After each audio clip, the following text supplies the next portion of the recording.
and a lot of what I feel we talk about sometimes in regards to our circle of people. Sorry. Go ahead. Where's life? Who? Life. You're talking about our circle. I'm sorry. I interrupted your thought. I apologize.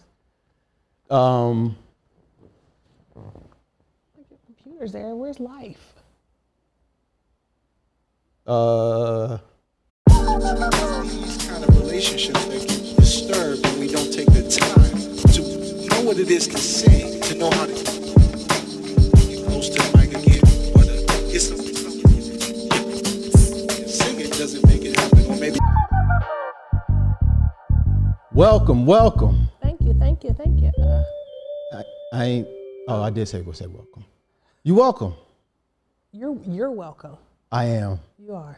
And in case you guys don't know who this is the wonderful Kellie Thomas, aka Pop Sipper Honey Dipper, aka Cleveland Browne, aka the boy's mama, aka dope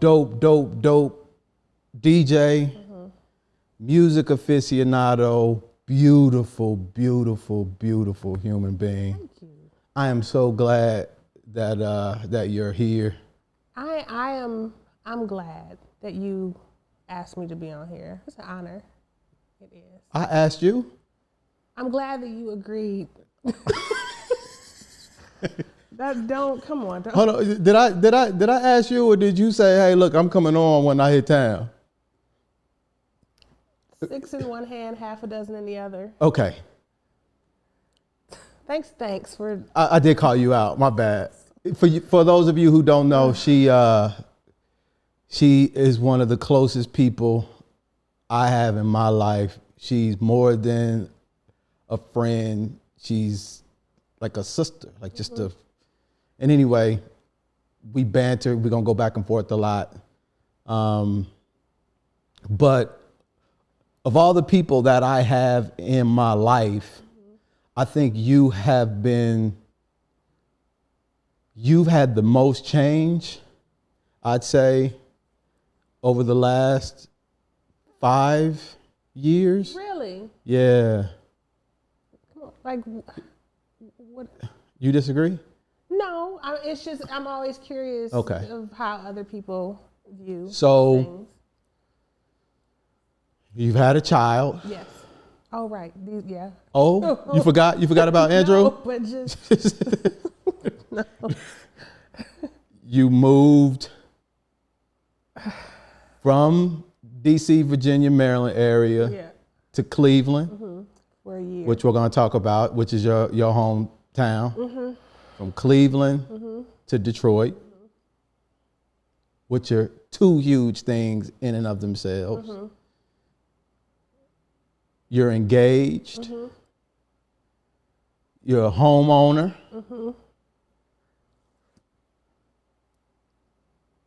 You have a job that you absolutely love, teaching some kids. And I'm actually, that's a big change too, because I'm now in a coaching position where I coach other educators. So Okay. I still teach littles, like I still pull small groups, but I don't have a full classroom. But yes. So any of those things by themselves would be a big shift. Right. And the fact that you've done all of that in a 5-year period of time in the middle of a shutdown and all this other shit, it's a lot. It's a lot. Terrell and I talk about that often. Like, we'll be laying in bed, like, we really moved twice, had a child, like, during a pandemic, got our house, like, all of these big life changes. Yeah, it's a lot. And strengthen our relationship, got engaged, planning a wedding. Yeah. All of that. When is the wedding? September 3rd. Okay. Congratulations Thank you. to all of it. Yeah, thank you. We've been in each other's life pre-Terrell. Terrell, by the way, is her fiance / tall black guy. We had him on the show early on when we were doing this. Shout out, we rocking the brother stuff. He here at a wedding, doing one of his homeboys' best friend's wedding, so we got him here in spirit. But I've seen so much growth in you over, like I've known you for what, 10, 15 years? Yeah. It's been a long time. Yeah. I think like 12, 1 or 13. Yeah, it's, I'm just gonna round up. Okay. 15 years, round up. Yeah, sounds good. And how do you feel now about where you are? I'm comfortable with myself now. I think it's been a journey, a long, winding, stressful road. But I finally feel like I'm exhaling, even through raising a toddler and, you know, Terrell touring, and I'm, you know, trying to establish myself in Detroit, you know, separate from Andrew, separate from Terrell, you know, getting out in the DJ scene and that kind of thing. I finally still, though, feel more at peace than I ever have. You don't? I do. Oh, you do? I finally Okay. do. I'm sorry. Yeah, Okay. I finally feel more at peace than I ever have. What do you attribute that to? I mean, with age comes experience. And I think, like, one of the things I always say, my mom used to tell me, you know, there's always a lesson. So whatever you're experiencing, whatever you go through, there's always a lesson. And until you really identify what that lesson is, you're going to continue to get it presented to you in many different ways and different forms. But until you learn the lesson, it'll keep coming. And so I think I've just really paid attention to the lessons and like really learned from these past experiences. I mean, this sounds kind of cliche to say, but like when you really put that into practice and reflect on everything that you're experiencing, like what am I supposed to be gaining from this? I think that has helped me kind of move through stuff, not repeat some of the same mistakes, and kind of be comfortable with where I am now. There are some things that you and I connect on, I think, really strongly. Music being one of them. The love, hate, conflicting relationship we have with where we're from. Hey, hood. Hey, hood. Hey, hood. Hey, hood. And family, and how we've had to sort of shift our perception of what family means, and maybe it's an ever-evolving thing, but the titles that we've generally associated with family as, we've expanded that to include a lot more. And so when I thought about what we were going to talk about today, family just kept popping up. Kept popping up. And a part of family is friendship. And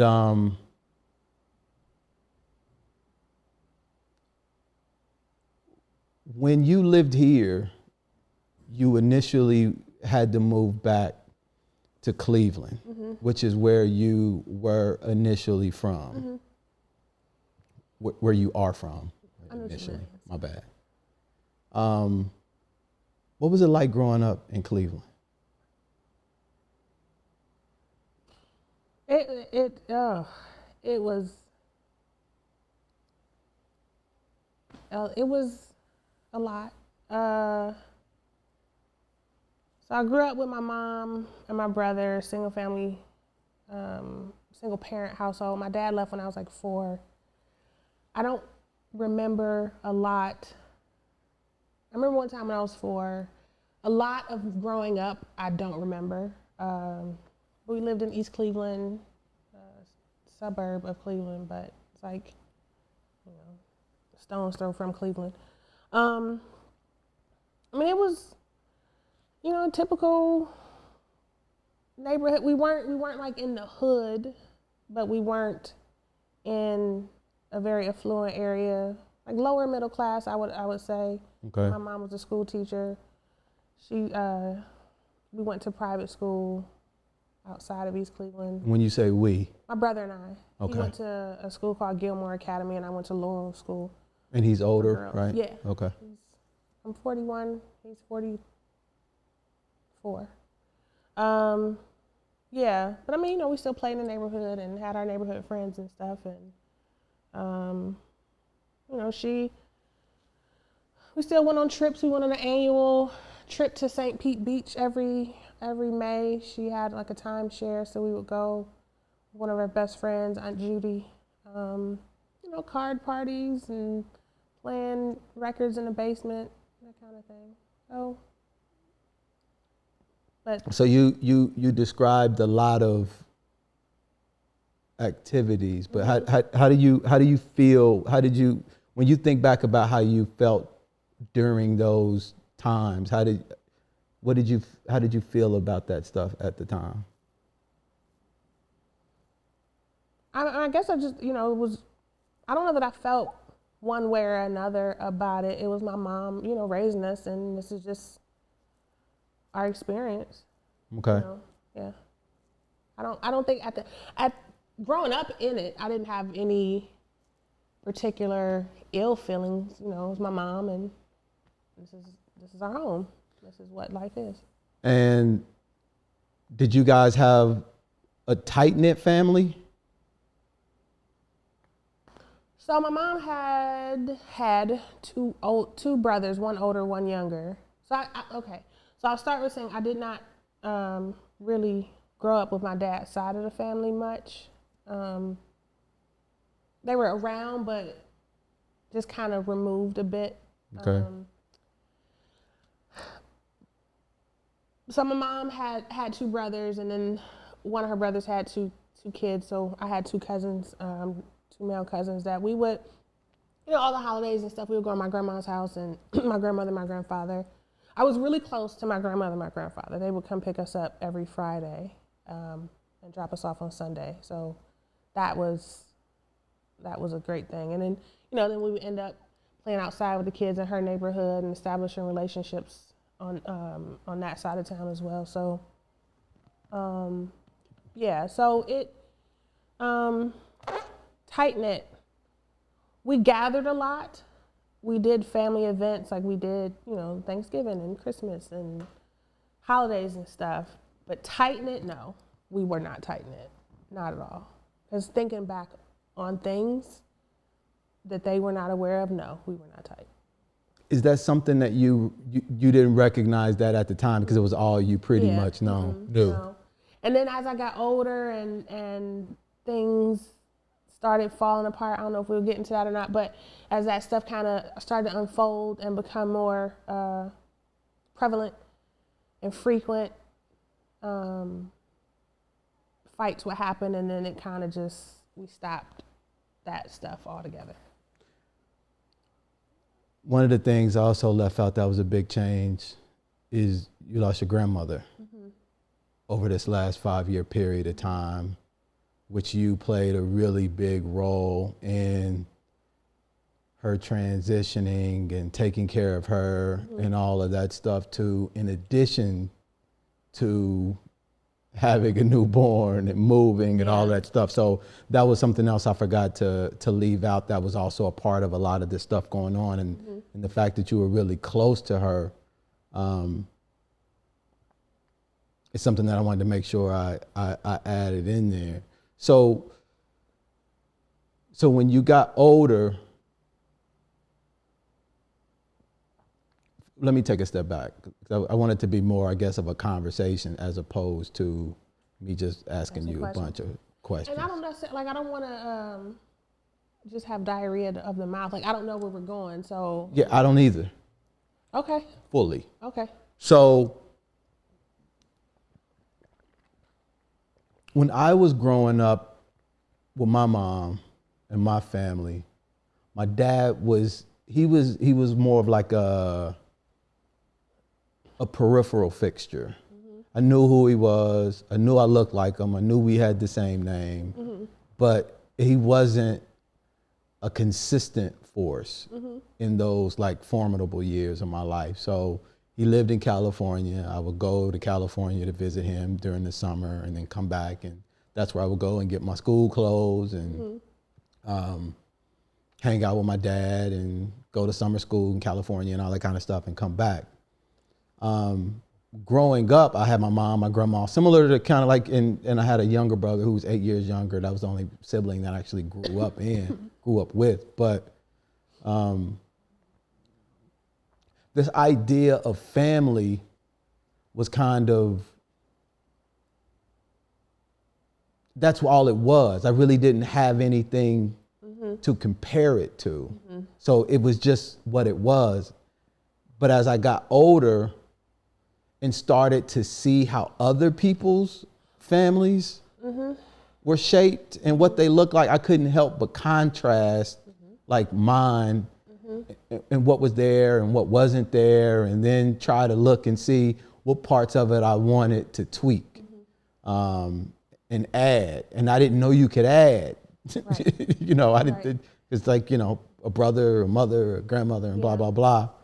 So a lot of what I felt I was using to add and take away were performance-based metrics. Like, do you respect me? Are you nice to me? Or are you somebody that I connect with? And if you're these things, then sure, I'll add you to my family, quote unquote. But that's not something that I can't necessarily do with my family. So my brother is my brother. No matter what he does, he's always going to have that title. He's always going to be family. So as I got older and started choosing to add friends and close relationships under that moniker of family, I felt like I began to use the same kind of metrics that I was using for my family, which is, you know, if you don't do this, or if you let me down in this way, or that kind of thing, then I get to choose whether or not I swap you out or expand or whatever, in, you know, as a part of my family. And a lot of what I feel we talk about sometimes in regards to our circle of people. Sorry. Go ahead. Where's life? Who? Life. You're talking about our circle. I'm sorry. I interrupted your thought. I apologize. Your computer's there. Where's life?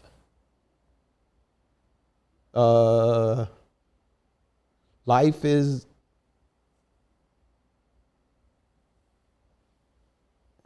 I don't know. Is that a good answer? I just gonna have to be. That was a lot in your life is response. Is he okay? I think he's good. All right, we're going to talk about that. So no.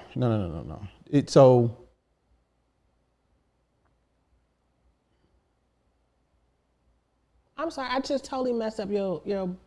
We were talking about family and friendships and people. Yeah, and that's an appropriate question. I just wasn't expecting it at that moment, but I don't know where life is.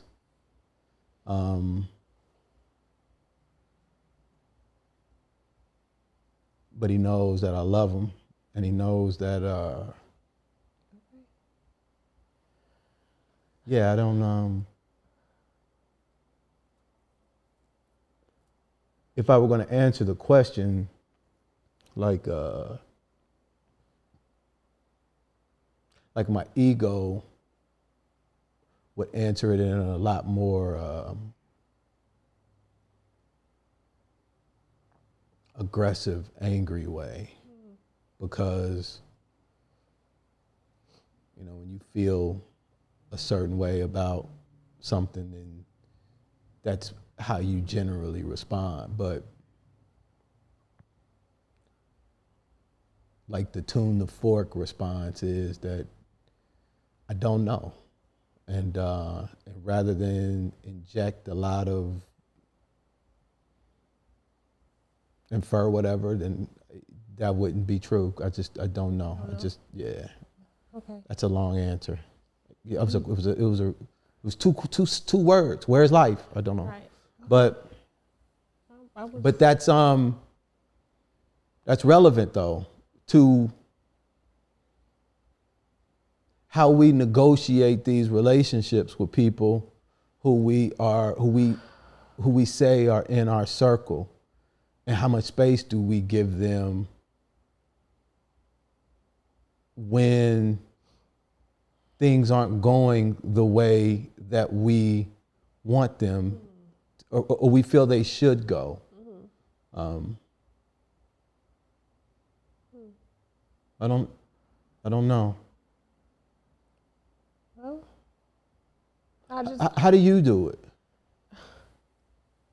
When things aren't going the way that I think they should or expected them to, you know, people say, oh, you shouldn't have expectations of things, you'll never get let down. That sounds really good. But when you are constantly like trying to show up and be that type of friend for someone else, if they're not doing that with you, it hurts. And like, you kind of have expectations of people in your circle to like make you feel good, or to, you know, to be present. Or if they're unable to be present, or they're not, like, to be vocal about whatever it is that's going on. So how do I do it? It's interesting. There's a friend in our circle who has shown up in a very interesting way from the jump. I think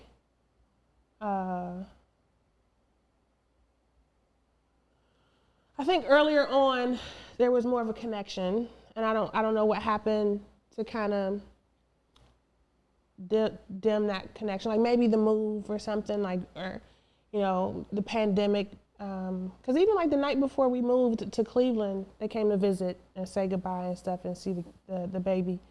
But I think the way I handle it is I say something. Like, so I called and I was like, yo, I haven't heard from you in a while. I know life happens or whatever. And I reminded them of the last time they called me, which was to tell me that something with a singer, Omar. Like Omar had showed up to their Twitch stream, and they know how much I love Omar. So they called me to tell me that. But it wasn't like, hey, how you doing? How's the baby? How's life? It's just like, oh yeah, Omar came to check me out. I knew you would want to know because he's Omar, but he came to check me out. Not in a way like bragging at all, but that was the reason for the call. And so that was the last time they called me, and that was like when we lived in Cleveland still. And not to say that they have to call, because people are constantly doing things and they're busy, and I understand that. But they were just like, oh, you know, well, my mom says I don't really call much either. And I specifically said, like, hey, I would love to hear from you a little bit more, like even a text or, you know, just to check in, like how you're doing. Because I would constantly call them and do that. And then it kind of, when I realized that I was the one initiating it all the time, I was like, okay, I'm going to chill out. Yeah. And then I saw that it didn't happen. It's not like it happened once in a while. It just didn't happen. There was nothing. Unless they showed up in a text thread, like asking for something or wanting something from the folks in the chat. So I made mention of it, and they were just kind of like, oh yeah, I'm just not really a phone call person or whatever. My mom complains about it, the same thing. And then that was kind of it. Mm. And then on top of that, when they were invited to our wedding, I was just like, they called me and was like, oh yeah, there's a lot of travel happening around that time, so I'm not sure. Like I have a couple trips I'm supposed to be going on. Like my wedding is just like some weekend getaway. You know what I mean? Like, this is our wedding, and I talked to everybody about how small it is, how intimate it is. There are a lot of people who aren't invited, and not like on some elitist kind of stuff, but just because I think a wedding is very special, and the union like really needs to be surrounded by those who I can call any of y'all and say, yo, this is going on, we need you. And people can show up. Those are the people I want at my wedding. Yeah. So all that to say, to get that response, like, oh, I got a lot of travel happening, I was just like, okay. This is where we are now. So I made an attempt, right? I was vocal about it, and now I'm just trying to understand that our friendship is not what I thought it was, what I wanted it to be. And so now I just have to work through my feelings of disappointment and like hurt and kind of move through it. So and that's what I think, what do you think that is for us? So I think we're projecting a set of expectations onto somebody that they didn't necessarily agree to. And quite honestly, if we look from the beginning, that's how they were showing up all the time. I think I was just a little blind to it. And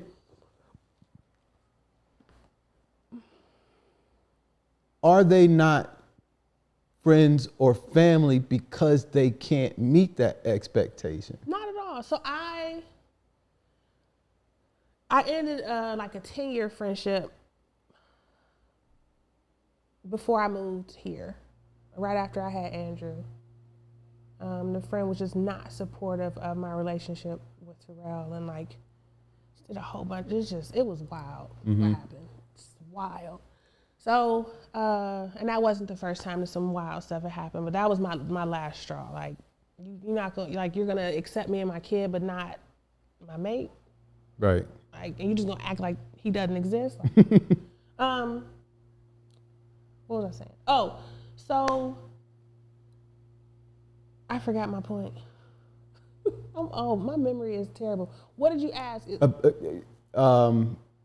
They didn't sign up. They didn't agree to meet these expectations that we've set on them.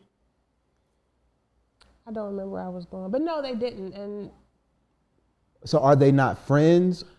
Oh, that's what I was going. Okay, so I talked to my therapist about it. That's what I was saying. So I had a therapist, and I was talking to her about it, and she was like, just think of like, people talk about friendship circles, and think about it like a target. And so you have this inner joint that, spot on, dead in the middle. This is your solid crew.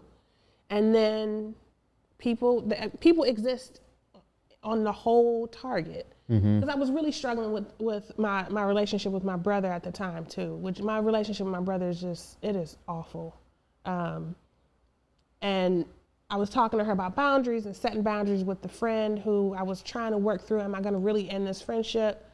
And then also simultaneously, like, what about my brother? Because he's not going anywhere. So what do I do? I have no idea how to navigate this. So she was talking about, like, think about that center of the target is like the VIP section. Y'all are popping bottles. Y'all are buying all the chicken wings. Y'all are kicking it hard, right? Like, everybody gets lemon pepper and garlic parmesan like for free. Everything's flowing constantly. And then there's an outer ring that's like kind of standing behind that red rope. And they're close because they're in the club, but they're just not on that VIP couch with you. And then there are folks who are standing outside in line. And like they're coming to the party, but they're just in line. And then there are folks who can't even get on your street. Like, they can't even, the road is closed. They are still on the target, but they're in that outermost ring where they can't everybody doesn't deserve access to you just because they're like their family, or just because they're like stuff. It goes in waves, it ebbs and flows, and you could have been on my couch eating wings with me, and now you're behind the rope. And it doesn't mean that you're a horrible person, but it just means that you're not here with me anymore. So what metrics are we using? Are the people we're putting out, are the people we're not allowing? Let me take a step back. The person who has a bunch of traveling. Are they not on the block? What determines if they're not on the block? Because this is what I'm honestly, and what does that even look like?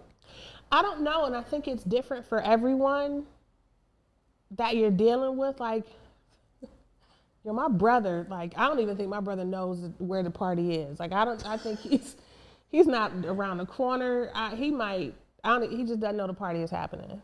As much as I would love for him to, he can't even know what's happening right now.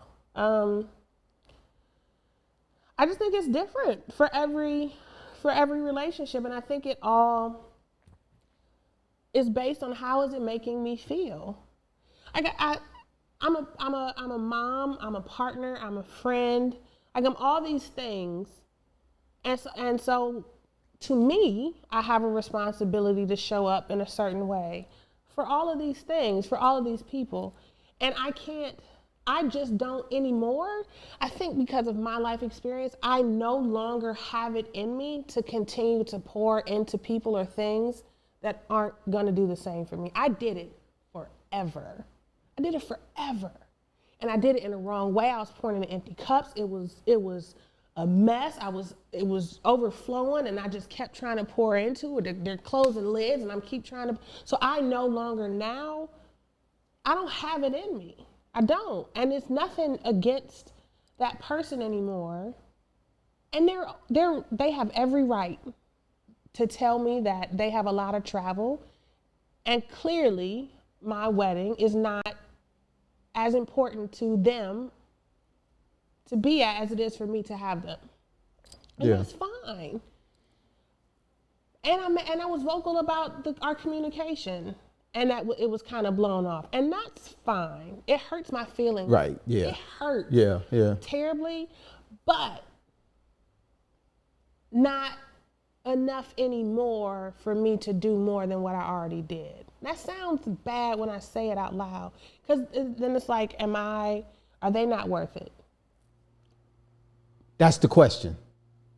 But how much? When do I say, okay, I just need to chill and pour into those who are doing the same for me? So I struggle with it. That's why I'm asking.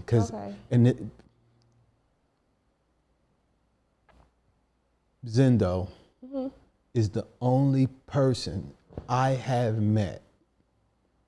Zendo is my woman, by the way. She's amazing. I love Zendo. She is the only woman, person. Let's just stick with woman for now, that I have met that gives fully and doesn't allow any of the outcome to diminish her value at all. So she can give almost in a way to where, like, if it doesn't work out, I'm still full. It doesn't cost me anything to give.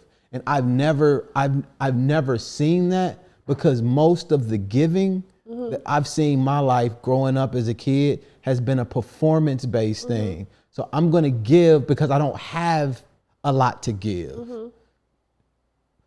which I think is an illusion in a way. So love is limitless. And if I have a limitless amount of it, even if I direct it to a person in a way who's undeserving, it didn't cost me anything. And I'm not there. I haven't seen enough examples of it other than Zendo. And it's something that actually expand. And when you have that kind of love directed towards you, it changes you in a bit. I at least know what it looks like, because so much of my extension of love or gestures or whatever, it's a performance-based thing, and it's not. And I think about that. I'll just stop with that. But so I hear you and I understand. I don't love this person any less. I promise I don't. Does it hurt my feelings that they have a lot of travel and it didn't come out as being just as important as some of these other? Absolutely, I'm human, yeah. Right. It hurt my feelings, but I love them just the same. Right. And actually, like. So what are we doing? When we say we pulling back, what are we pulling back from? I think for me, I'm just pulling back on you're like a cactus now. I water, my aloe plant. I water my aloe plant once a month. I have it on my calendar to water once a month. Okay. Don't get me to line about any other plant types or names or anything, but all I know is I water this aloe once a month.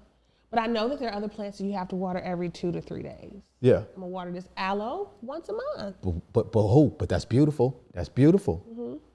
You are doing what the plant needs, not what Pop Sip or Honey Dipper needs. No, yeah, I am, because I also know my thumb ain't the greenest all the time. And so. Okay, so I love that analogy. Let's walk with that for a minute. I'm about to tear this up. I think I'm gonna mess this up. No, you're not. All right, let's see. So at that point, it's not about the plant. Mm-hmm. It's about you. So it's at that point, you don't have a green thumb. Mm-hmm. So you're not looking at that plant that needs to be watered every 2 days like it's something wrong with the plant. In the same way that you're not looking at the plant that needs to be planted once a month or watered once a month, because that fits. Mm-hmm. But the plant ain't wilding. So when our friends are coming to us saying that they need to be watered once a month, and we're coming to them saying, no, we're every 2 day type of motherfucker. Mm-hmm. I need my shit watered every 2 months. Mm-hmm. They don't have that green thumb for that. They don't. So we will feel a certain way by that unmet need. Mm-hmm. But then I also just know I'm learning at 41, about to be 42 in less than a month. I'm learning that, well, I'm gonna just go hang out with these other plants that need just as much water and stuff as I do. Like, that would be good though, but we add the other shit to those other people. And that's what I'm talking about. Right. You see what I'm saying? Yeah. It's not like we just saying, oh, go ahead, she got other plans. Mm-hmm. No. The same way when you just ask where life is. Mm-hmm. I feel a certain way about that. I'm human. Mm-hmm. But for the record, he's always going to be my family. Mm-hmm. There is nothing that he can do to change that. Mm-hmm. I'm going to struggle in a way through the process of managing the expectations that come with having that kind of connection, but that's just what you do with family.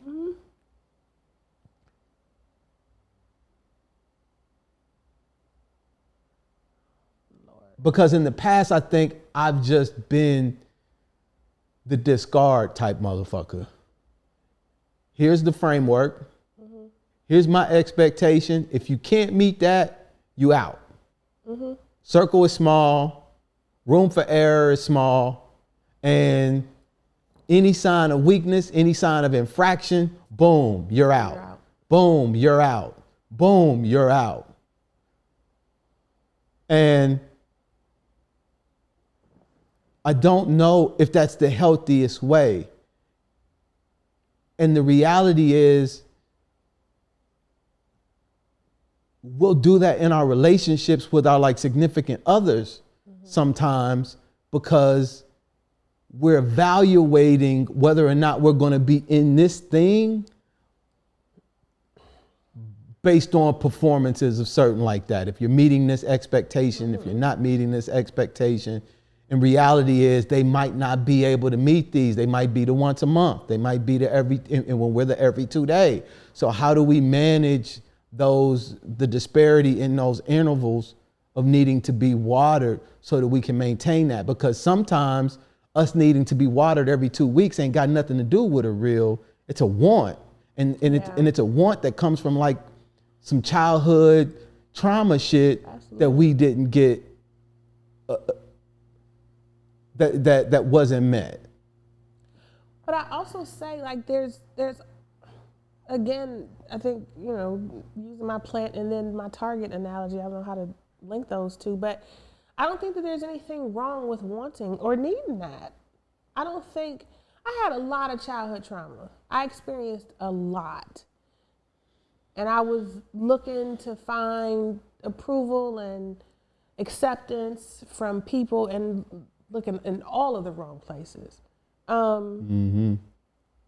Every wrong place I set up shopping. Wookin' I was chilling in those wrong places for a long time, but I don't think there's anything wrong with saying, this is what I need. Yeah. This is what I need. And understanding, like, I understand what my past was. I understand why the choices I made as an adult happened, like why things came to be. I learned my lesson. After all those years, I finally understood what the lesson was. But I also know that there are certain things that I like to receive in my relationships, and I'm vocal about them. And like, you know certain things that I need as a friend. Nate knows certain things that I need as a friend. Harvey knows certain things that I need as a friend. And I can call Nate and say, hey, Nate, I haven't heard from you in a minute. Or I think the thing is, like, Nate and I don't talk as often, I think, as I do. He and I definitely don't talk as often as I do with you. But when we do talk, it's so fruitful, it's so full. And we're catching each other up, we're pouring into each other, and then we go about our thing, and like, we'll text and check in, that kind of thing. But I get something from it. Like I get watered, and he does too. You get watered, I do too. Harvey gets watered, I do too. Terrell gets watered, I do too. And so I've now cultivated relationships around me that feed me just as much as I feed them. And if there are some friendships that don't, that's okay. But I'm not pouring into it as much anymore, because it's just something that I need. And the pouring into, and again, I like the analogy of the Target, because we only have a certain amount of time, right?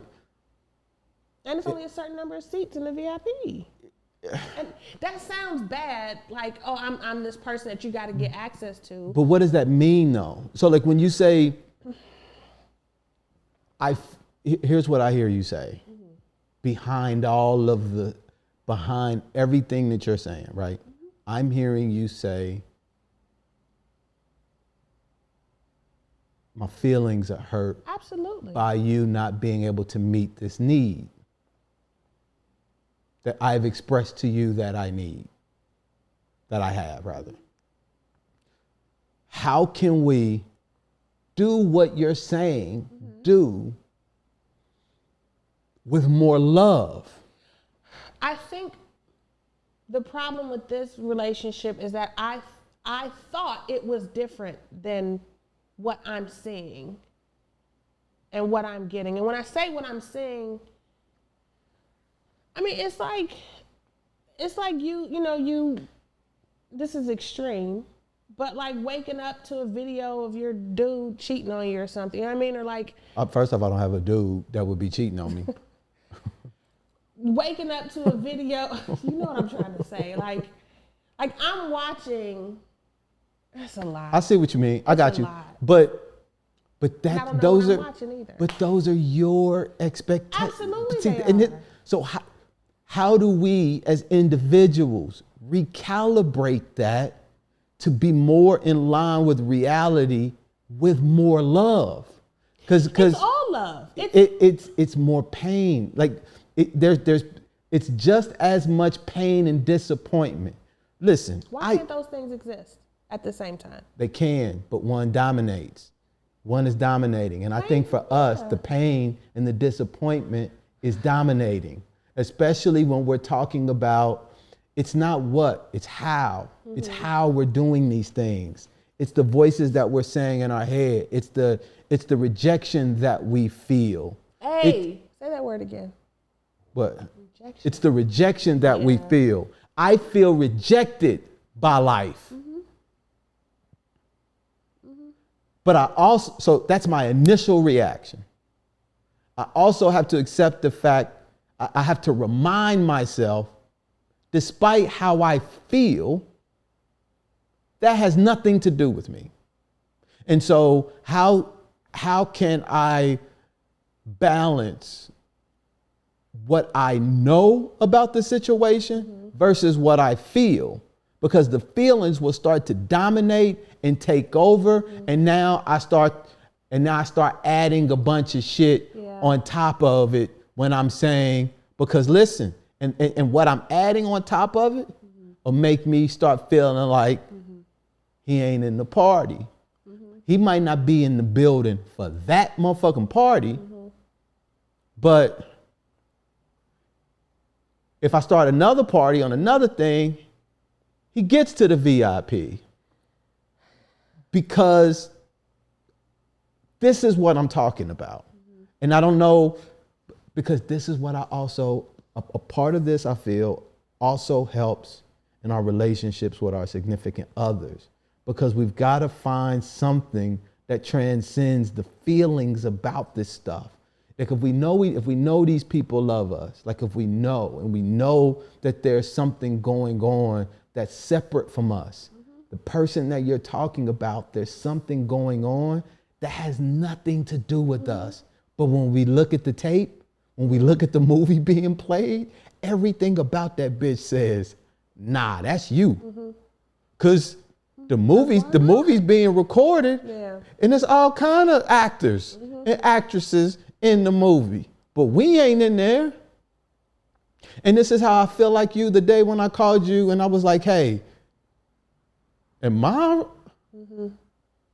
wildin'? Tell me if it's me. And I'm sure to a degree, sometimes it is, but like as far as it relates to like this overarching thing, like why I can't get a return call, that ain't got nothing to do with me. But that don't mean I gotta add the other shit onto it. You're right. I can just still be, I can be at the end of the road. I can be at the end of that decision that says, I can be at the end of that decision when he makes a different choice with open arms and love. And just says, no matter what choice you use, bro, because ain't none of this got to do with me. And it's the same like with our significant others. If something going on with Terrell, like regardless of what that is, and I feel like our external relationships are examples of how we struggle with that and take it into our relationships with our mom, family members, and everything.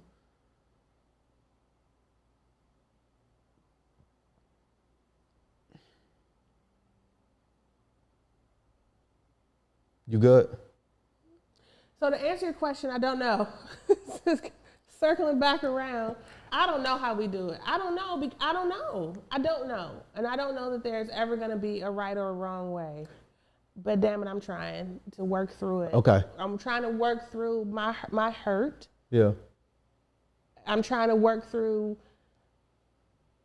understanding that a friendship that I thought that was different is no longer that. Michelle always talks about the noble story we tell ourselves about things that are happening. And that just kind of speaks to like the situations we're going through, like the noble story we're telling ourselves about, our experiences with, you with life and me with the other person is just like, I'm just packaging it in a way that makes you feel good. At the expense of the other person. Yeah. And so, I don't know. I love them. I wish it was different. And maybe it will be. And the thing is, it might still be the same in their head. Right.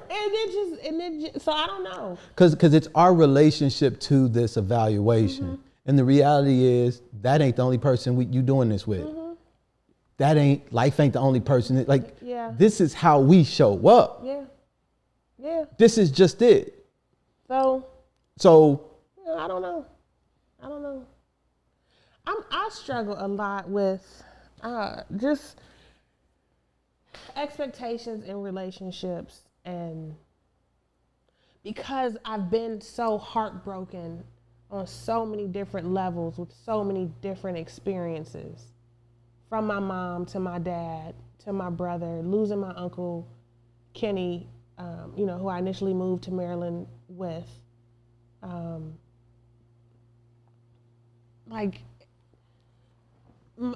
The stuff with my family, it's just wild, and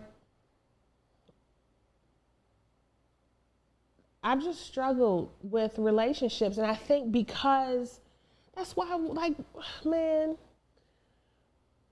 we've had some interesting things, but when one of our close friends played the mess out of us in Cleveland, and when you and Terrell said that was the worst you've ever heard anybody go off on somebody, because I've worked really hard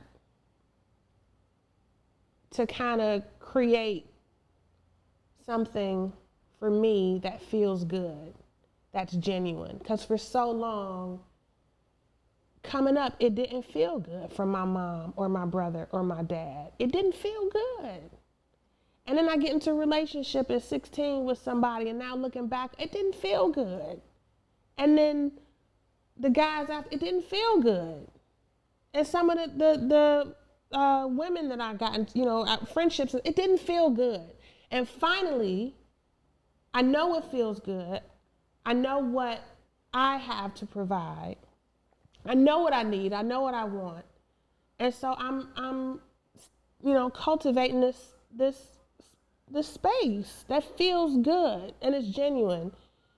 And when somebody disrupts that in a way that just completely disregards me, and then you don't care about my son, because that's a whole nother thing. And then you're gonna try to play my kid, and then my mate, and then having you fly up to Cleveland, you played all of us, and this is my circle, and you're gonna do that to all of us. That's why you all heard what you heard from me. But see, it's not about you, and it wasn't about me. And when that major infraction happened in my personal life. I feel like we're talking around things, and I know it's not necessary. I would never put it out there, but I just feel like this. I don't want this episode to be as No, and that's why I'm keeping it over. I'm trying to keep it more these aren't about. So listen to what I feel the same way, by the way. So as I'm speaking to you, there's nothing that I'm saying to you that I'm not also saying to myself. Because the reason why I wanted to have, we both struggle with expectations. This is one of the things I learned a lot when it came to my mom.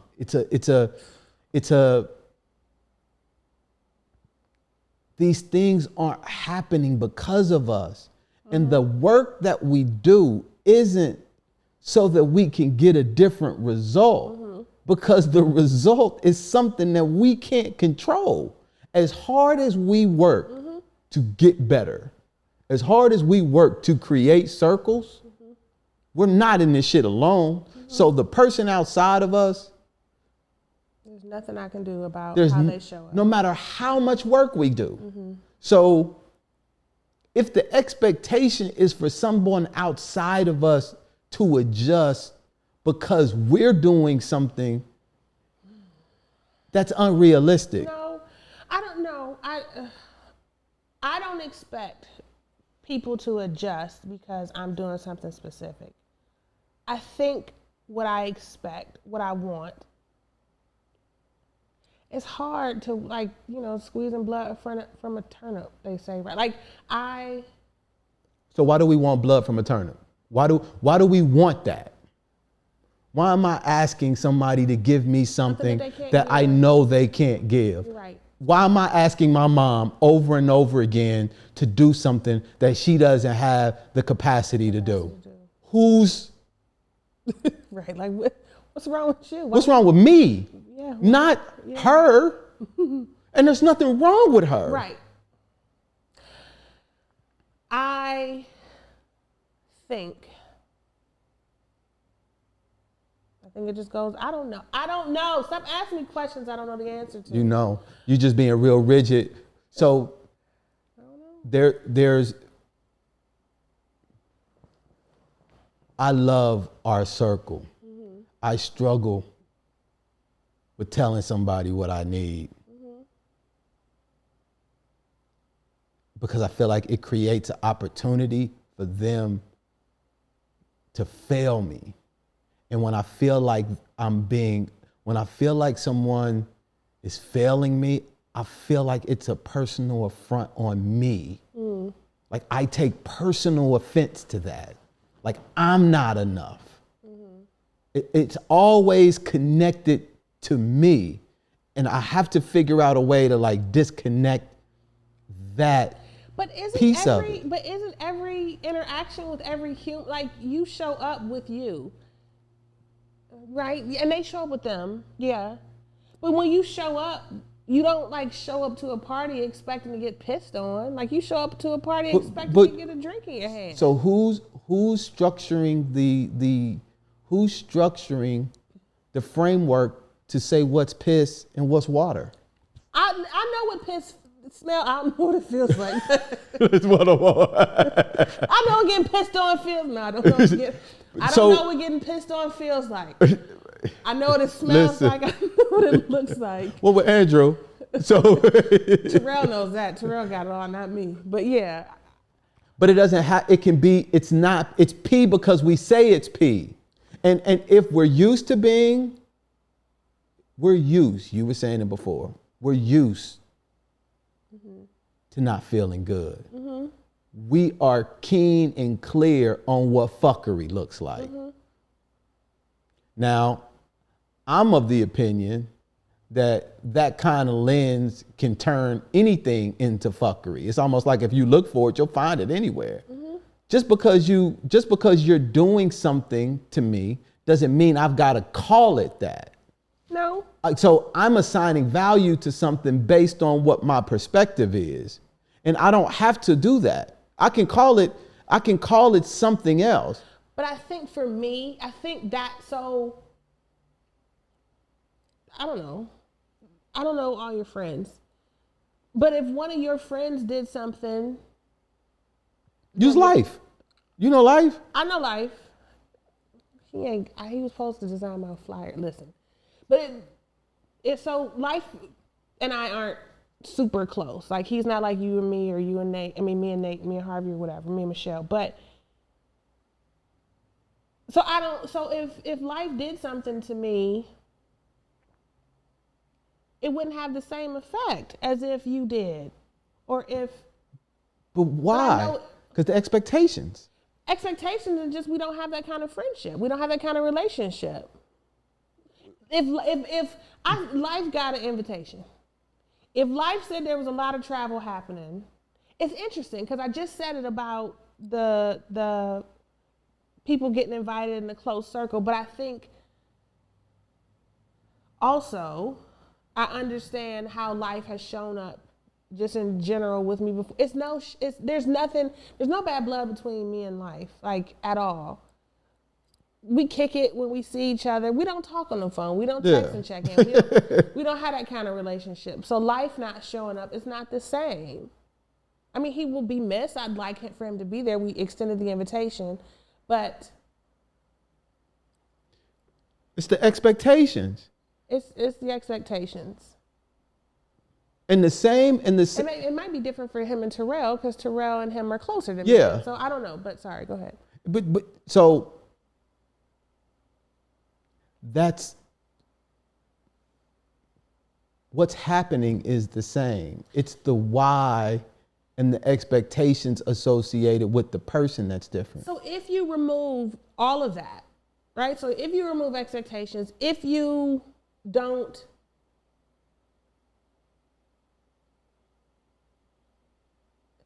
remove expectations in a way that is just like, they can do and say whatever, and I'm still gonna show up with love. What does that look like? Because that's what my life looked like. That's what it looked like for me.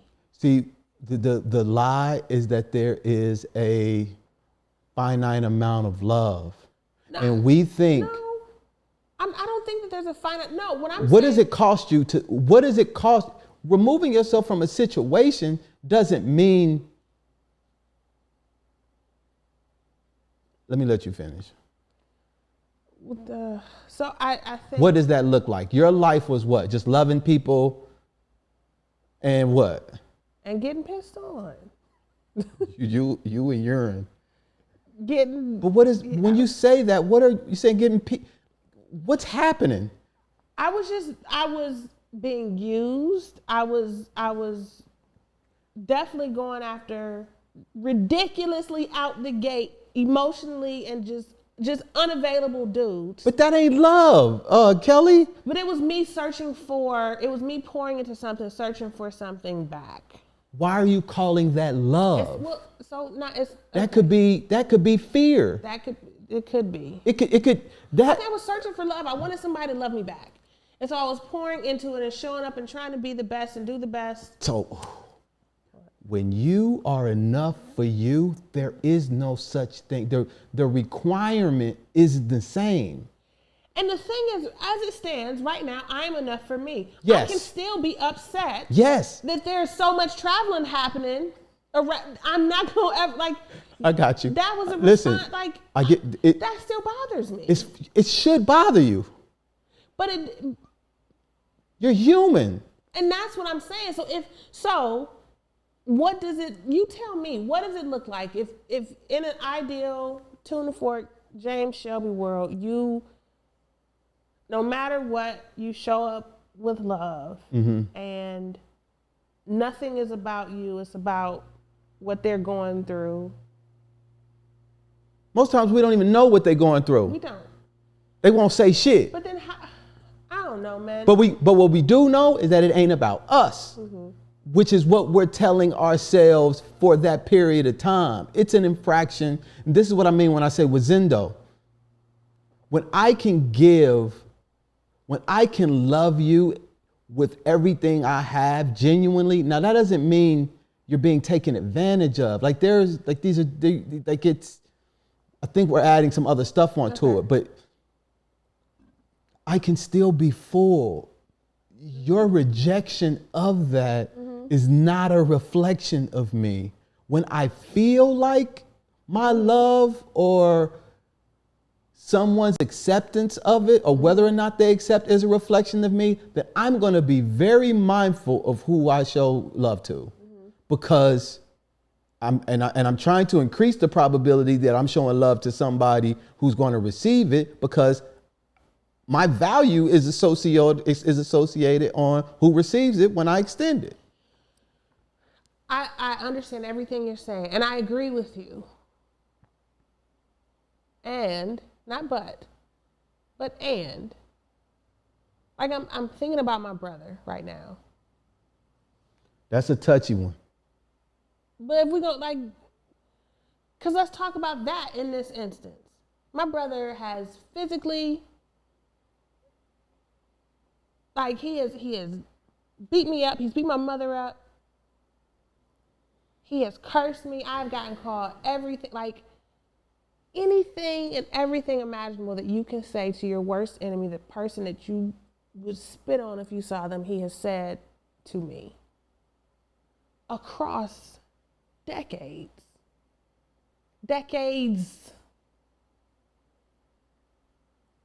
I've had enough. I've had enough.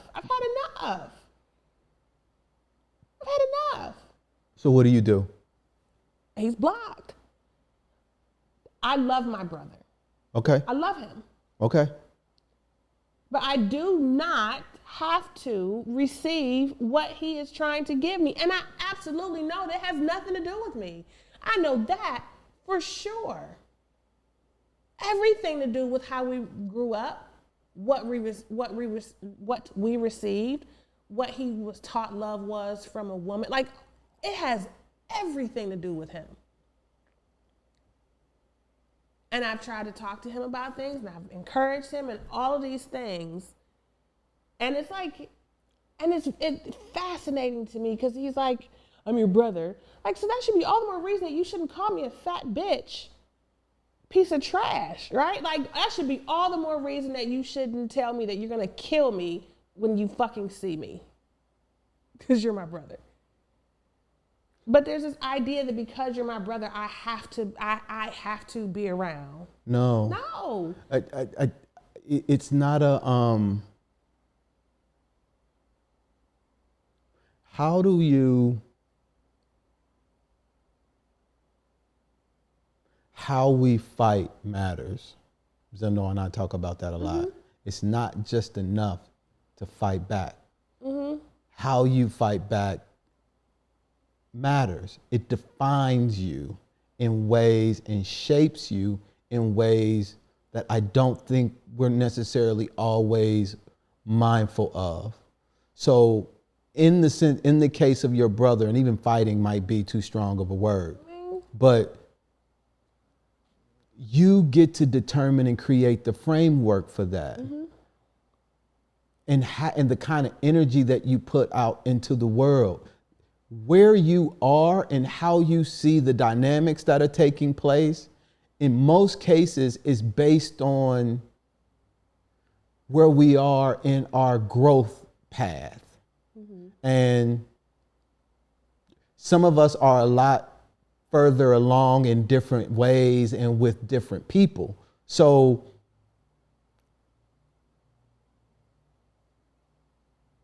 having your brother tell you that, what that converts to in your mind and then the energy that you have behind it, that doesn't mean you keep the door open necessarily. I don't, you know about that dynamic more than anybody. So you get to gauge that as you grow and expand your awareness of the dynamics that are taking place. You get to test that. I'll give you a prime example. Zendo and I went and had dinner with a close friend of hers, a lesbian couple. One is Eritrean, the other one is Hungarian.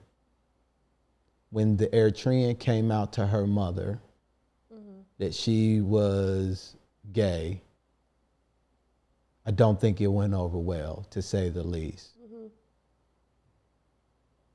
Her experience with her mom was not positive by any stretch of the imagination. And she did not want to meet her wife. And so the woman kept asking. They are going on their 8th year of marriage. Her wife kept asking. The daughter kept asking her mom, okay. Do you want to, and so when they would have conversations, she would just talk about her wife and stuff like that. So when the Eritrean woman was talking to the Eritrean mother, she'd be like, hey, do you want to meet my wife? She's like, maybe, or whatever it is, but her way of saying no. She kept asking that over the course of 7 years. She didn't get the reaction that she wanted. Things weren't going in the way she wanted to go. But over that period of time, 2 weeks ago, her mother met her wife for the first time after all of that period of time. And I asked her, what made you want to keep asking your mother despite being rejected over and over and over again? How could you do that? I don't know many people who still would. I don't know many people who would still talk to their parent, number one. Number two, the ones who I do think would still talk, I don't know the ones who would just keep asking. They got married in 2015, it's 2022, over 7 years. And she was like, I just had to decide. I had to keep the window, I had to keep the door open. I had to keep it open. And I knew, she said I was okay with the outcome, no matter what the outcome was. But I only child, no other family, and blah, blah, blah, blah, blah. And so she was like, I just had to keep it open. Had a great time together. And so that was their dynamic. That doesn't mean you can copy and paste that in every situation, but the individuals know what they could be doing differently and how they are contributing as your awareness expands. Sometimes it might not necessarily be at a specific point. So to say the case of your brother, I don't think anybody outside of you can answer that, especially when you talk about harm and all that old kind of shit. I mean, there's no. I'm very certain about where I am with that. It breaks my heart. But I know that I've done everything possible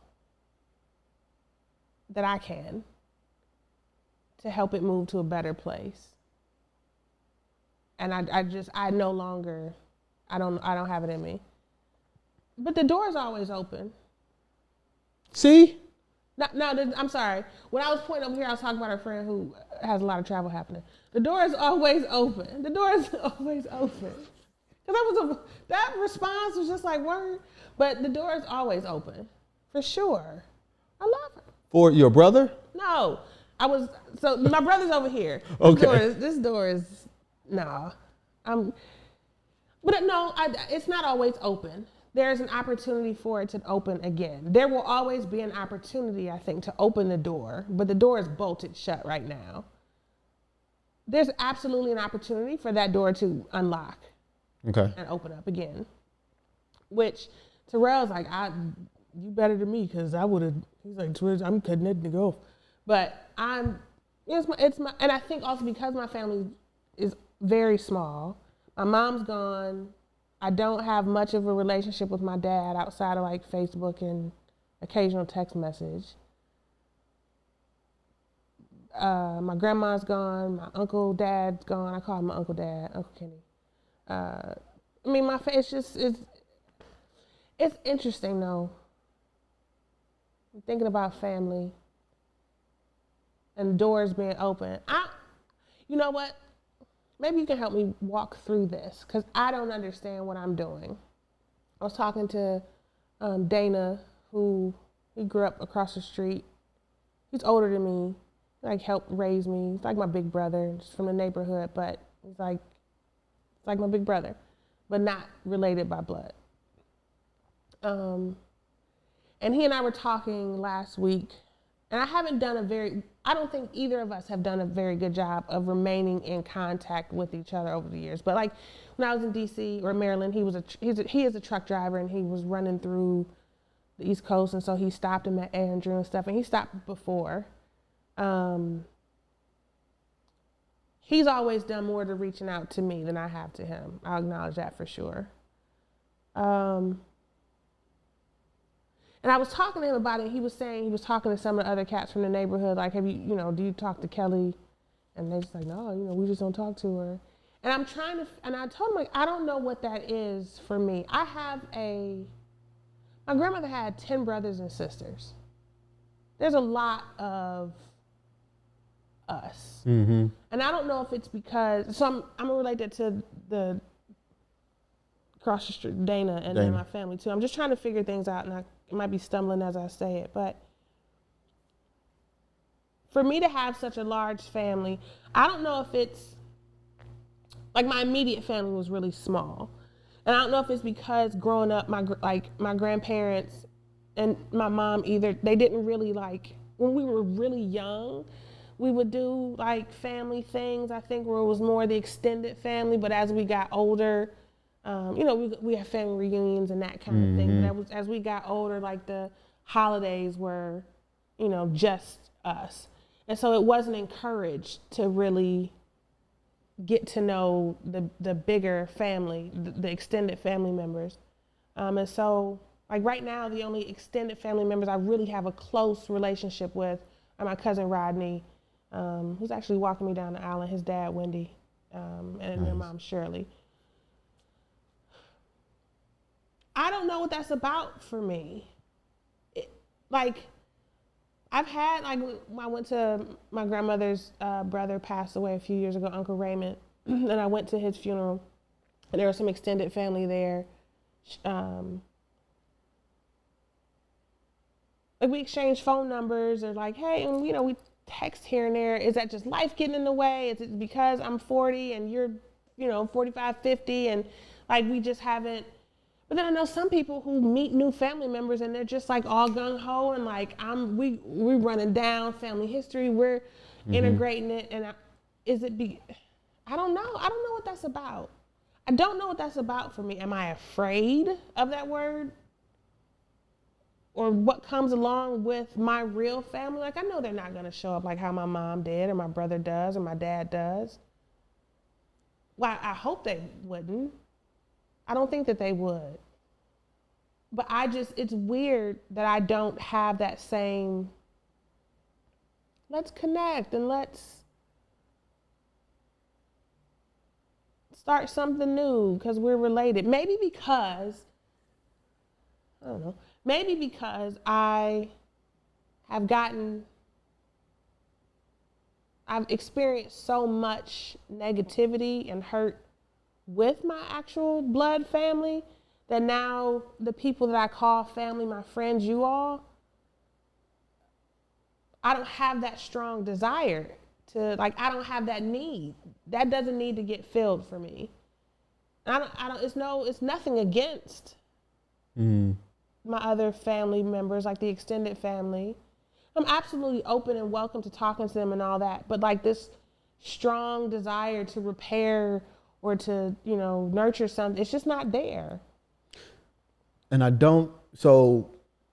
That doesn't relate to Dana though. I don't know what that's about. I think that's just, I don't know. I'm working on it though. I've been texting him more. Maintaining. I've been texting Dana more. I need to do that.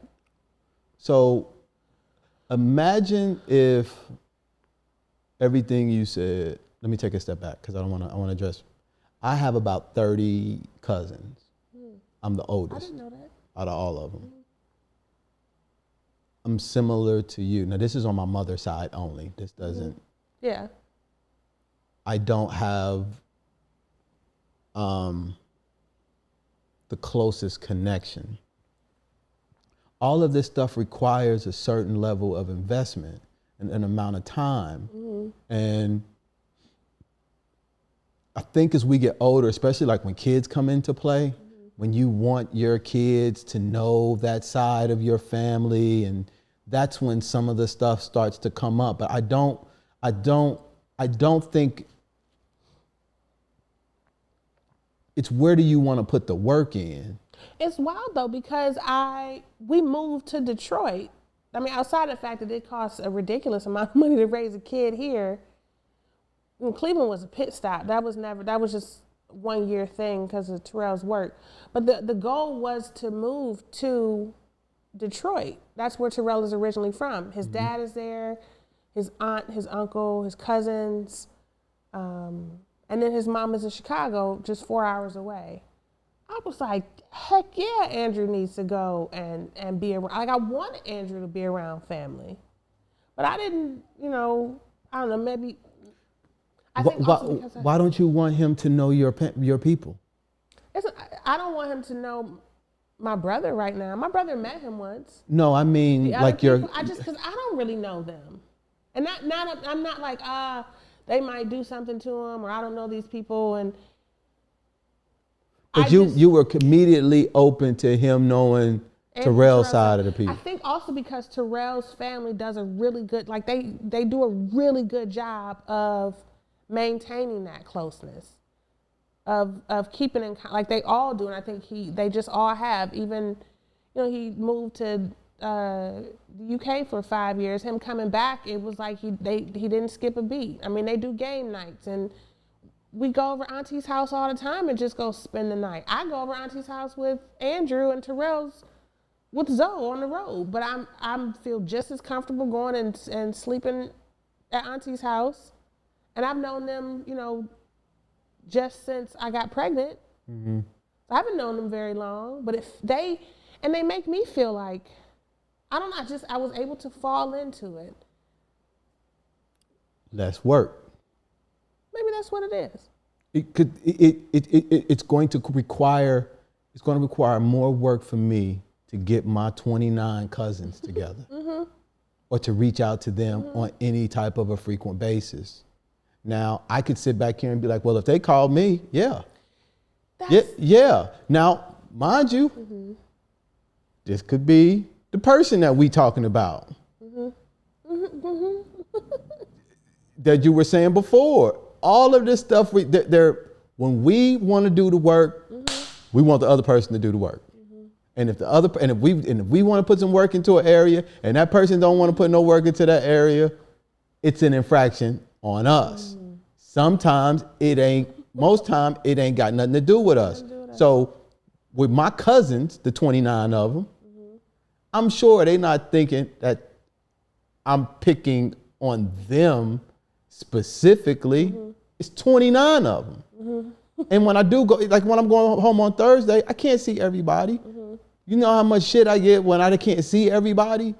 And I'm staying at this person's house and somebody wants me to stay over here. And I'm like, I can't, I just can't do it. And somebody somewhere is being left with a feeling that I don't feel a certain way about them. And it's something that I'm reminded of as I'm creating expectations for other people, because I might be that person in somebody else's story. Yo, that is a really good point. You don't think about it that way because it's all about how you feel and how that other person is making you feel. But who knows how I'm showing up to somebody else? If that ain't the truth, that's why I keep you around. Because a part of what we're saying, I believe that it can't be and this is what I mean when I say you don't have to see it as piss. A lot of what we're seeing in other people are things that are in us. And the more I think we try to reduce the other, the closer we get to the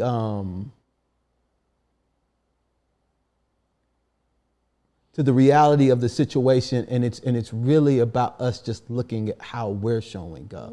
And the minute we can start extending love in those moments where and grace when we don't want to or when we feel like we shouldn't, I feel like we're giving somebody permission and or an example of what that would look like to extend it to us when we show up in the way that other person is. You're right.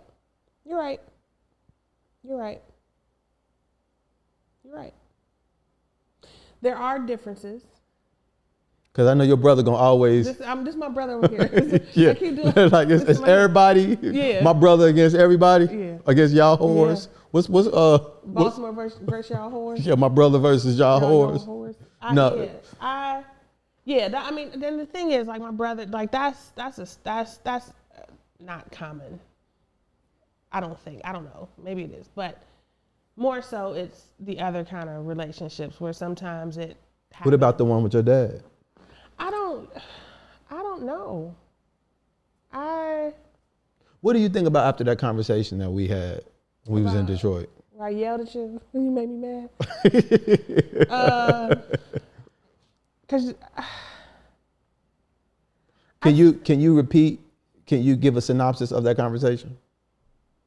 So my dad had posted on Facebook a picture of my mom and her best friend from like when they were like 16. And he had posted like lovely ladies, beautiful women, whatever. And I didn't say anything. I didn't comment. I didn't like it. I didn't dislike it. I just let it live. But then he sent it to me via text. And James is like, oh, you didn't have to respond. You could just let him. What'd you say? I said something. When he texted you. He's like, lovely woman, blah, blah, blah. And I was like, who also had some serious demons. And that came from a place of me having grown tired of people painting a picture of my mother that wasn't the reality that I lived. But it was a reality that they lived. No, that's the thing. No. How do you know? I know because I've also had conversations with some of these other people about my mother, and a lot of the, you know what? Maybe even though they got dealt a whole bunch of bullshit, maybe they still painted this beautiful picture for me. Okay. She did the best that she could with what she has. I do think my mother. I really honestly think my mother was bipolar, just undiagnosed. think she suffered from depression. I think there was a lot happening with her, and she self-medicated. She became a full-blown functioning alcoholic, and to the point where she could no longer function. And your dad could not have been looking at her and thinking about a moment that where he felt that in that moment. Maybe so. But the overarching point of what you were saying is you felt a certain way when you saw it. Yes, because, yeah. How do you feel? Mm-hmm. I feel like my mother mentally and verbally abused my brother and I, physically abused him. And I feel like there were some people around who looked the other way. I feel like we could have been helped more, and we weren't. And there was this idea that she was a school teacher and a single mom, and she presented us very well. Like, we went to some of the top schools in Ohio. I spent time in Spain in high school. Kyle spent time in France in high school. Like, she sacrificed a lot through all of the darkness that she was in. So, and to be a mom now, and it's a lot with one, and I can't imagine raising two on a teacher's salary in the Midwest and doing what she did for us. But then there's so many other things that came along with it that I absolutely know from what I can remember sometimes people seeing. People were present for a lot of it and experienced a lot of it. As her alcoholism got worse, they had firsthand experience with it. Because then the kids weren't just the target anymore, it was everybody. How is your thoughts about your mom changed now that you're a mother? I've always said that she did the best that she could with the tools that she had. Let me ask you, have they changed? Have you grown a stronger or developed a stronger appreciation? I always appreciated it. So nothing about your perception of your mom has changed now that you're an actual mom. I mean, the struggle, like, to know what she must have sacrificed, what went into raising us and doing what she did for us, like, financially, not in the background. Like, that's what I'm saying. Like, she took out loans. I have over $100,000 of student loans because my mother signed for them. I went to Cleveland State University. At 12? No. At 6? No, I'm a graduate, right? I graduated, got my degree, that's great. But I have over $100,000 in student loans that my mother took out, and it was still in my refund checks. I got kicked out of the University of Cincinnati because she wasn't paying my tuition, but was steadily getting checks. Mm. My brother went to high school at 12. And so he graduated at 16. When he was away at school and then in the service, because he got kicked out of Northwestern, like she was stacking up his bills for Gilmore Academy in his bedroom, as if he had anything to do with going to Gilmore at 12. So yeah, and like he got his wages garnished and all that because he hadn't paid his tuition and taxes. It was wild. Yeah. So yeah, she presented. We went to the best schools, right? We had, we never wanted for something. If I wanted something, she would get it. We were also very appreciative and I think aware of the fact that she was a single mom. And so we weren't like, Mom, can you buy us Hilfiger and Nautica and stuff all the time? Like, she would do the best that she could. We didn't want. And I don't know what was going on behind the scenes for her either. Actually, now I do. Now, yeah, being a mom, thinking about some of the things that I can remember that I saw, some of the men that came to the house, I know what that was. There's this one dude, dog. I think he worked for I don't know if he was I don't know what the hell he did with the school. I don't know if he was a bus driver. He looked like a white dude who would have been at the insurrection on January 6th. Just a redneck, it looked like a straight redneck, like just long beard, long And he would come to the hair, house? Come to the house. How does that make you feel? Ooh. I've never talked about that. I've never thought about that like this.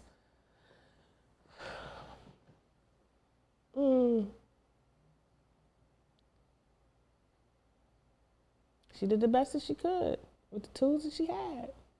And when she couldn't, she called this dude.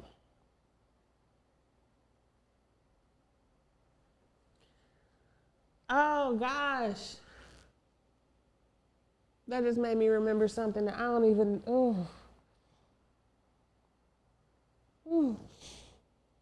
I remember coming home.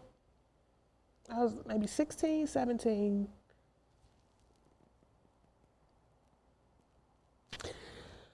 I was coming home with my boyfriend at the time. And we walked in the house. She had on a fur coat. Nothing underneath. And I was like, what is happening? The dude Red was on the couch. And I was so angry that my mom is my boyfriend's coming in the house with me. She's covering up. And her response, I don't know what prompted her to respond to me this. I think just maybe me being angry, and I don't know what I said at 16. I can't remember that. I just remember her telling me, oh, I could take your boyfriend from you with what I got on underneath this coat. That's so odd. I don't know what prompted that. I don't know how this memory just came back. But holy smokes. All that to say, that dude was over our house a lot. And I hated it. But I know he was probably paying our bills. And to know that she felt like she had to do that.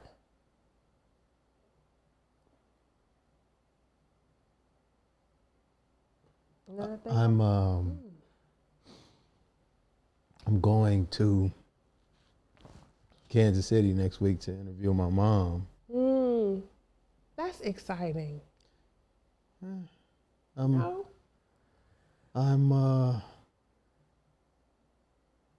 Can you imagine having that memory with your mom sitting across from you right now? No. And seeing what her response is going to be, and actually hearing her answer, and then having to resolve the anger that you have, why she didn't show up a certain way, because from your perspective, shit was fucked up. And then you realize that your mom is just a woman, and for her, shit was fucked up too. And exciting isn't a word I don't think I would necessarily use. I think I'm scared more than That's understandable. I think I just said excited because I know from where you came and the path that you've been on to get to where you are now with your mother. Like that, I can't even imagine. So that's why I say that, because this is you're all. It's me and Terrell talk about you all the time. You tuning the fork, right? Like this whole thing is about tuning the fork and becoming better and really taking stock of who you are and how you show up. And then you get these kinds of, you get some serious lessons. Yeah. Like, put your money where your mouth is, nigga. Literally. You talking about all of that? I'm about to throw this at you. What you gonna do with this? And what she says, because I put myself in a position to the point that you made, tune the fork. And it's like, my mom, before she was my mom had me when she was 22. She got pregnant when she was 21. My mother was 22. My dad was 34 when I was born. It was a 12-year age difference between them. I didn't know that. It's big. Wow. And before she was a mom, she was a woman. Before she was a woman, she was a little girl. Mm-hmm. And it's real important for me in my mind to humanize her and to get outside of this narrow purview of motherhood and to just see who she was as a woman and as a human being who had unmet needs and disappointments and violations, and there's always a way that we can respond to these things. And very few of us, we do the best that we can when we're responding. You know, brother, dad, like it's, there's so much dysfunction, there's so much bullshit, and I don't know, the antidote for it all, I feel, is transparency and love. And there's a way in which you can reveal things, evaluate what's on the table, and then move with love. And I don't know what that means. I don't even know what the actual practice of that looks like. But there's something about that just feels right. When you talk to Zendo about it, right? Like you said, she's the only person that you've ever seen to like really function in that way. Have you asked her, like, how do you do it? How does she talk about it? She literally feels like she's the most beautiful, perfect thing on the planet. And she has enough. There's nothing that she feels that she gives that she can't give herself. Does that hinder her making genuine connections though? Or like, I guess her definition of connection is gonna be different than what, like, it's based on different things. Yeah. And I think I also judge how she connects. You did. I remember you did when you first started dating her. You absolutely did. Because it's different. And the idea that, you know, everything for me was, you only give somebody something because they're worthy of it. Because that's how I was loved. And so when I'm not getting something in a certain way, first off, I don't feel like I'm worthy of it, if I'm going to be honest. It wasn't until recently to where I started actually feeling like I'm worthy of something. Because if my mom didn't love me, or I didn't feel like my mom loved me, she had a legitimate reason. I wasn't worth it. Ding, ding, ding, ding, ding, ding, ding. So now I've connected that bullshit dot, and now I'm moved through life making that, evaluating my worth based on whether or not somebody gives me something, because you technically only have so much to give. So you're only going to give it in areas where where you feel like you're going to get a quote unquote return. For her, it's like, nah, I mean, I love you and I choose you and I will give you everything I have. And if you don't take it, I'm still the shit. I'm still going to pick up and move on and do the same thing to the next person, because that's who I am. That's who I'm choosing to be in life. And that's how I'm navigating the world. That's her. I think you're showing up that way, James. I'm trying, but there's the voice. So what I'm doing sometimes is coming on this bitch and inviting people into the voice. So you might see the action, but you might not. I got to tell you the voice.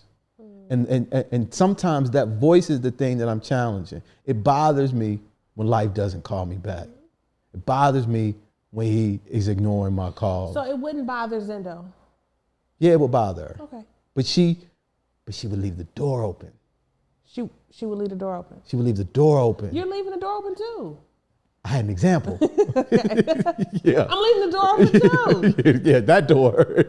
But I didn't, that's not something I would normally, and through this process, I had to leave the door open. We had our little thing. I'm who do I want to be in life?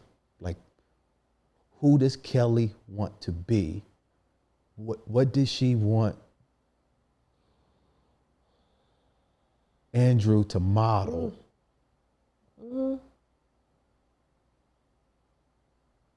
But we have to be that. One of the things that me and you talked a lot about, and Terrell, who he needed to, when y'all got pregnant, who he needed y'all to be, y'all weren't that. No parent is who their child needs them to be when they're conceived. Y'all have grown so much in this past, and y'all are growing to accommodate the needs of this baby. And as he gets 10, like what he's going to need at 10. So, and sometimes you almost have to like look ahead to a degree and be like, okay, what kind of dad is Andrew going to need at 10? And that motherfucker, you got to be now. So by the time 10 comes, you've been practicing that for all of that period of time. But like we've got to grow into these people. And sometimes the commitment of child, like of parenthood, forces you to grow into that. And what helps sometimes is that we have help. We have a mate, you have a partner, you've got these people, you have someone that's helping you and motivating, and you've got a circle of people. Back in the day, people like our parents, man, they didn't have it. And who we needed them to be, who we wanted them to be.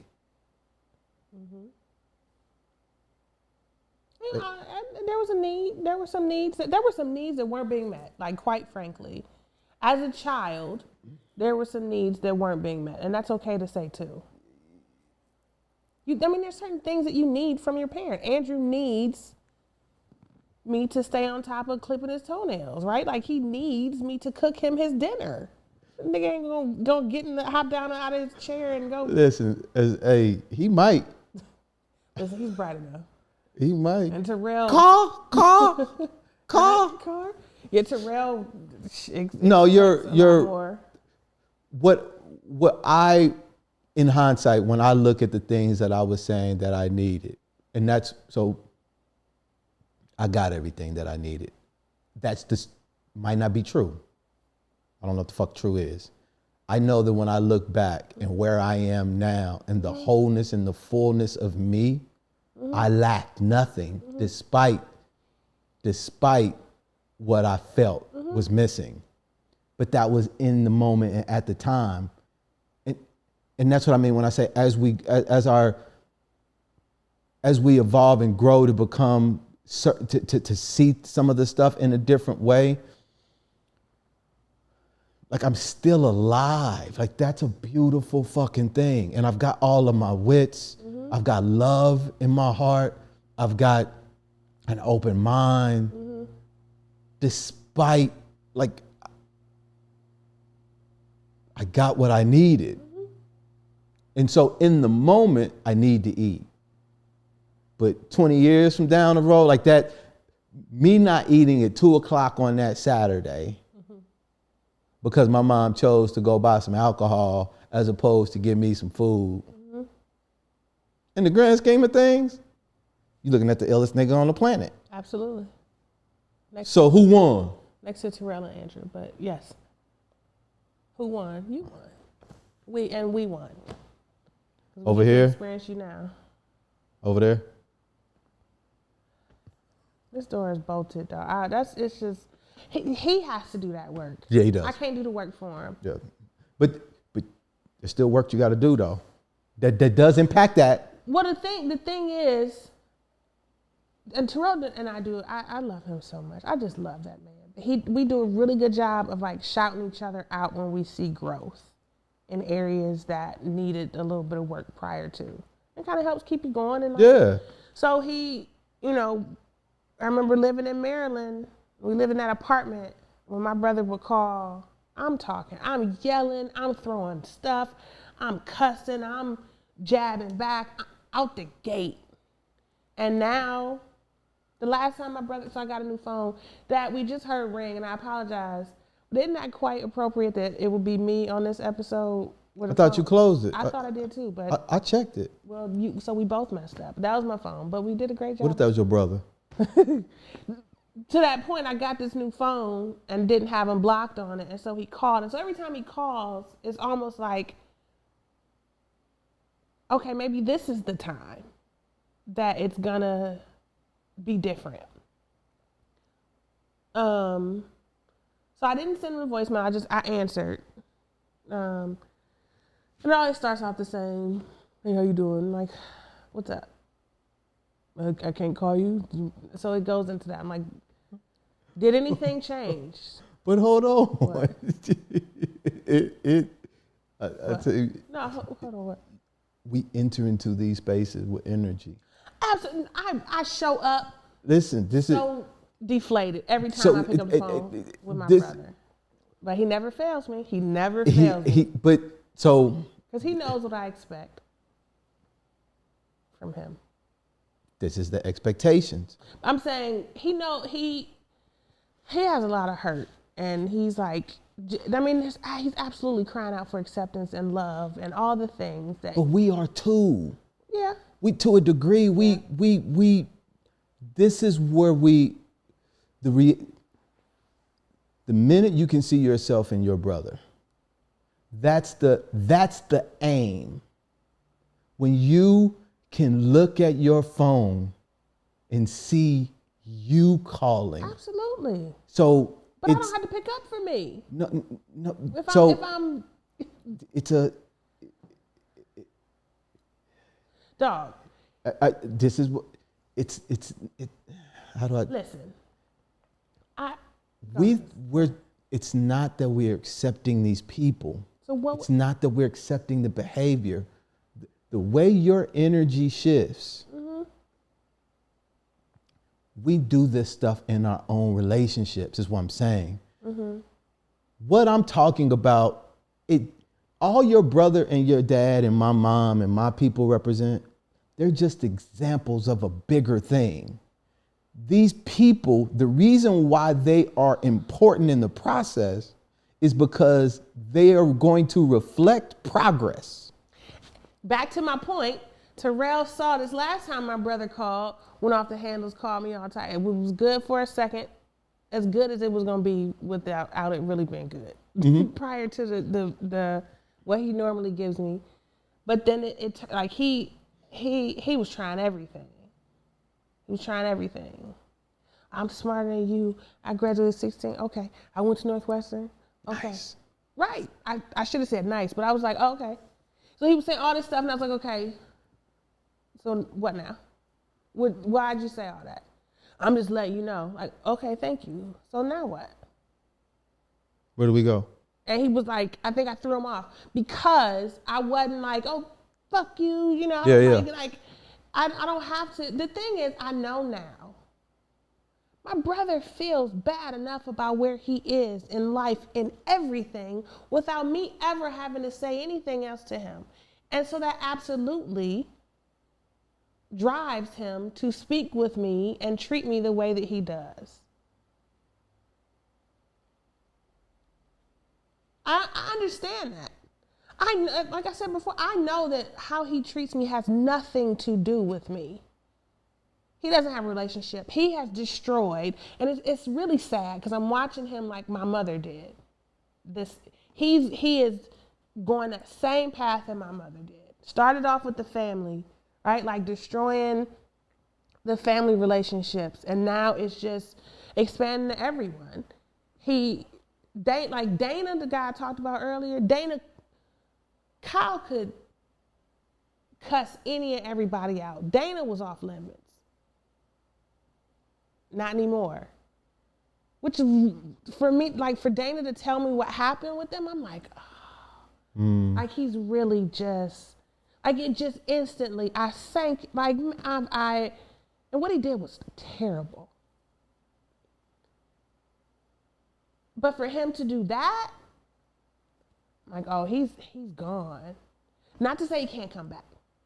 And Right. not to say him not having a relationship with his son isn't bad enough. So you have a nephew. I have a nephew. How old is he? Christopher's 22. Damn, that's a man. Christopher's great. He get tax returns. He does. He's a student at Ohio State. When's the last time you talked to him? Last week, I think. Okay. Yeah. Me and Christopher text. Is he gonna come to the wedding? I don't know.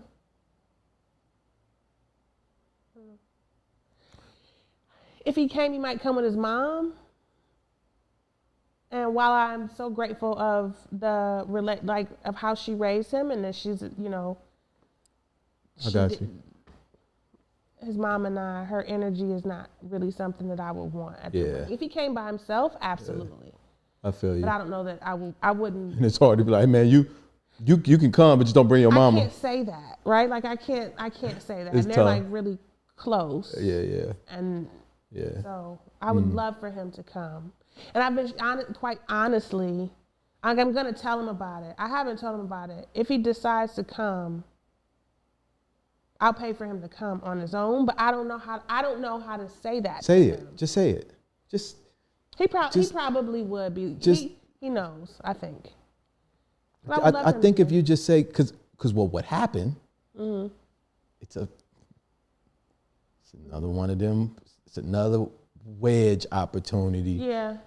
And honestly, yeah, because I was dealing with so much with my grandmother and the nursing home and her passing and all that stuff. I forgot. I pulled up in the parking lot. I was looking for Christopher and his mom. Like, I wonder where they are. I wonder why they're here. I didn't even tell him. I totally forgot. Because there was so much happening. I forgot to tell him about the funeral. Because we talked like 2 days later. I was like, where were you? He was like, what are you talking about? I'm like, I didn't see you at the funeral. He's like, I didn't know that there was one. So yeah. Yeah. You might be in his life. No, I am not that. How you know? Because I do a really good job of making. How you know? Because I have. You didn't tell the man his grandma died. His great grandmother, and no, I forgot. And we talked about that. That's his grandma. And No, that's his great grandma. You're right. So why? So just. We talked about it, and I was very apologetic. And he knew every. And he said, "Auntie, I know you have so much happening." That's what he's supposed to say. He's trying to make you feel better, but like you. Listen, you don't always have to rain on my parade. He's going to be. He understood. He has a friend who has a podcast called "Fucking Hoes and Getting Money," and on that podcast, he's gonna be talking about his aunt who don't be returning his call. That's not true. You know why that's not true? Like, that was a big thing. He and I didn't talk from 11 to 17. Excuse me, because he was calling me a lot. He called me like back to back a couple times, and I was at lunch, and my phone was, and I answered. I told him, Christopher, I'm gonna call you back later, whatever. I'm at lunch, and he's 11. He just wanted to talk to his auntie, and I didn't think about that, but I didn't answer the next 2 times. And his mom called me. What she's supposed to do? No, that's she's not. supposed to. You can absolutely call me and not. Really? That wouldn't be you for Andrew. Stop it. You know that's you. So if you didn't call, if Andrew called you 3 times in a row, the first I am a better uncle to Andrew than you are aunt to Christopher. I am the best uncle on the planet. The noble story we tell ourselves. Ain't that what you? It works both ways. I didn't say I'm the best aunt on the planet. You should. I mean, no, you shouldn't. There's room for improvement. The best don't mean there isn't room. Michael Jordan was the best, but shit, he still worked out.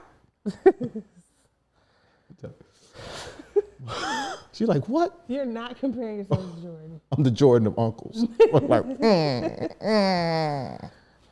Is that why you broke your leg in the way that you did?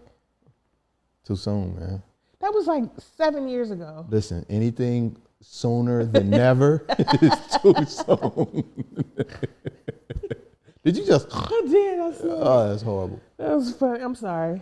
One last thing.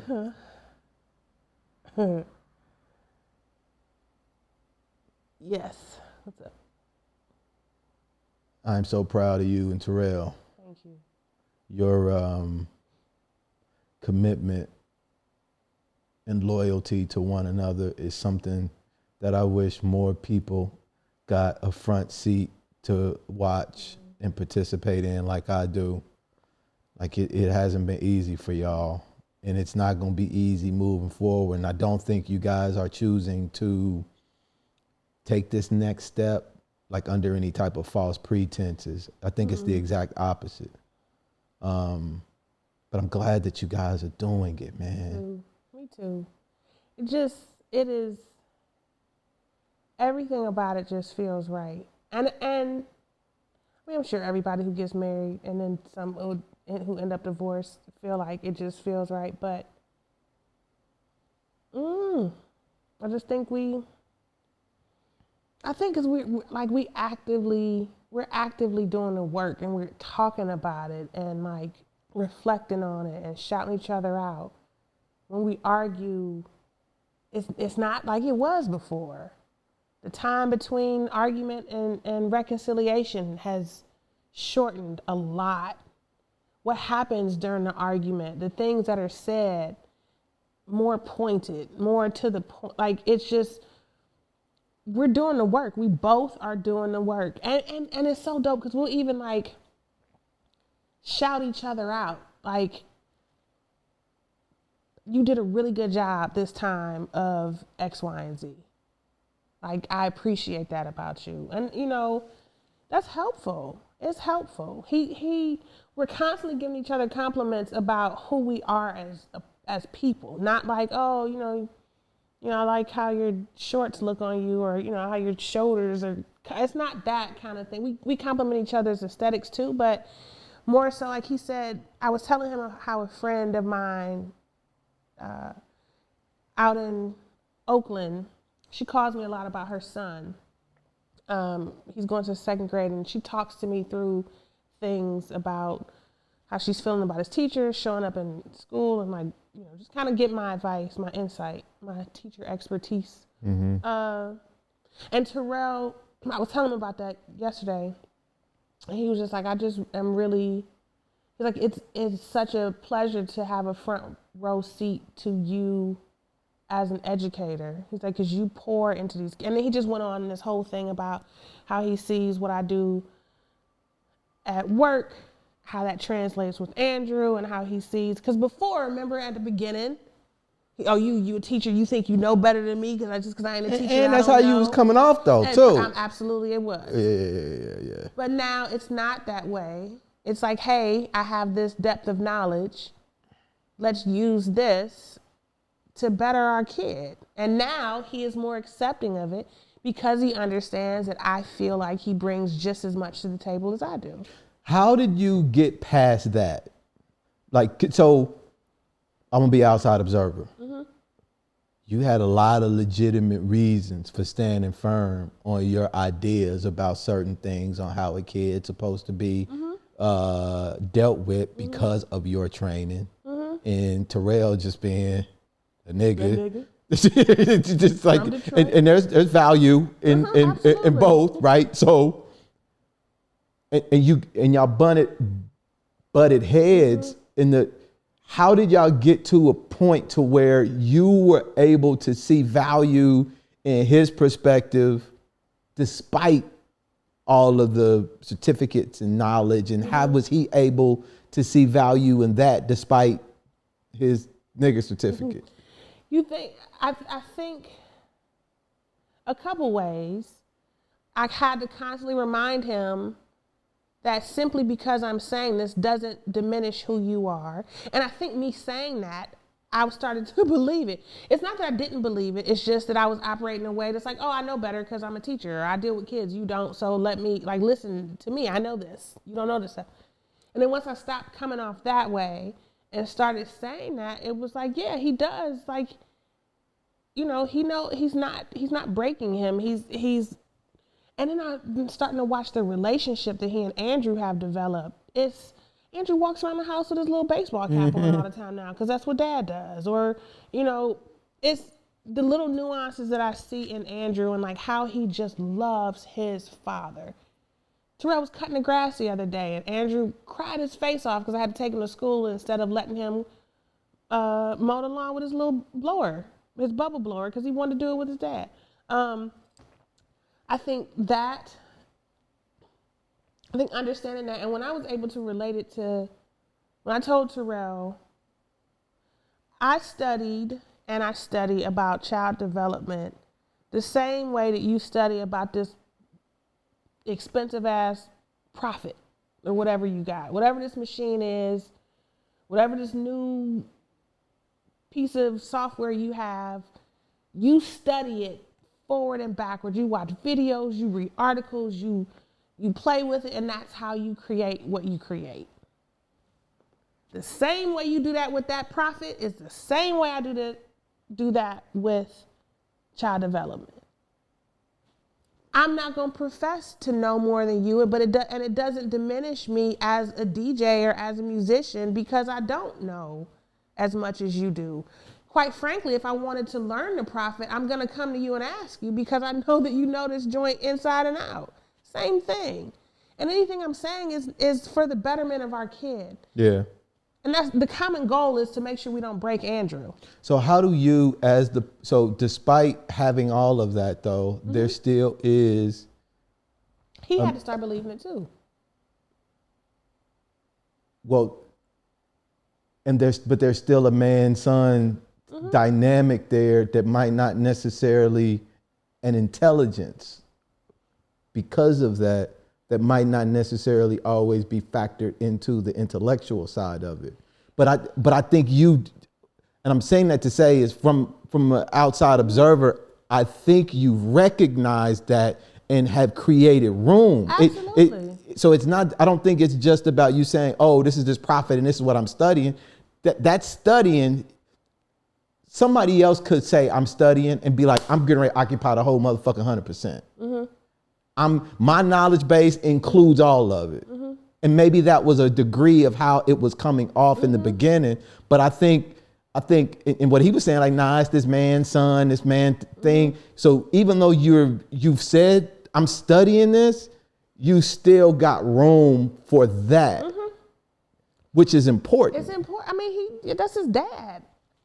That's his dad. I want his dad around. We want him around. I want our family to be whole. Like, I don't want to do the whole dropping off and picking up on the weekends and sharing. I want Andrew to have a man in the house. I want Andrew to have a man in the house that's his biological dad. Let's get this right. You talking about you want a man in the house? Whoa. His biological father. I want Andrew to have Terrell in the house. Right. I want Andrew to have Terrell. What's his social? Right. Just in case this nigga watching his name Terrell, he started knocking on Cherry Lawn. Right. But I want that. And so, and it's great to see their dynamic. It's great. I got open to understanding, to doing a better job of showing that I understand that simply because he doesn't have the training doesn't mean he doesn't know what he's doing. He did a better job of understanding that maybe I should listen to some of the things that she's talking about with him developmentally, because she's talking about his brain development. Yeah. And the more I talked about it, like, Andrew can't regulate himself. Like, it does not work that way. This is when regulation comes into play. Hell, you as a grown man have trouble with regulation. How you expect this 1.5-year-old to regulate himself? I think when he made those connections too, then he kind of was like, okay, it's not a personal thing against me. She's just helping me understand how his body is working. And that's a tough thing to overcome, like, as a man. Like, it's a, because it was no challenge of your manhood or your fatherhood. But hey, he doesn't know how to stop himself from crying. He physically has no idea how to. And just saying man up and leaving him somewhere. Hold on, let's get straight. Terrell wasn't agreeing to do that. That's not what he was proposing. No, right, not at all.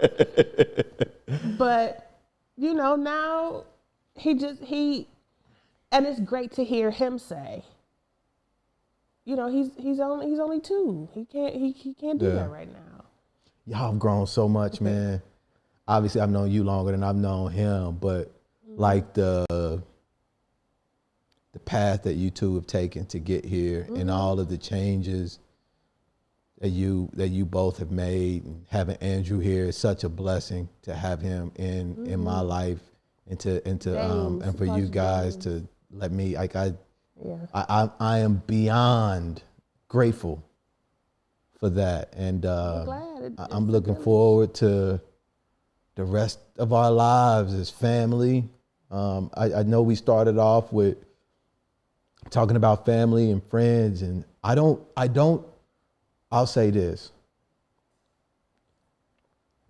I don't know what it is, but I know that we have it.